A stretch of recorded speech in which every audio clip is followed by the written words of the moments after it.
kabyeros. Lang ulit naman tayo makakapag-upload sa ating YouTube channel. Doon na lang kami natira dito sa Pilahan mga kabyero. Bungad na po tayo. 4454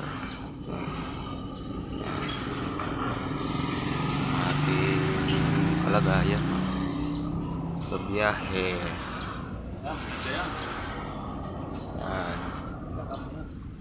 So shout out nga po pala sa ating mga subscriber dyan sa aking YouTube channel, and sana patuloy nyo pa po akong suportahan sa aking huwag nyo rin pong kalimutan mag like and share yan po sa aking mga video na ina-upload. Yan mga kabyeros, tsaga-tsaga lang muna tayo, antay tayo ng pasahero.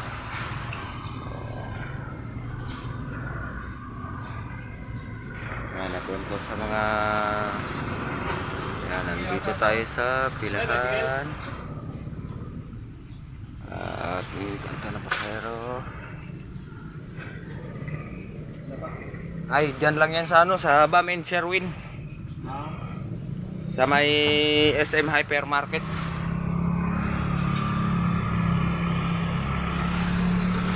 Maglalakad lang yan si ate. Pamangkin ni ano yan ni Ma'am Cecil. Oo.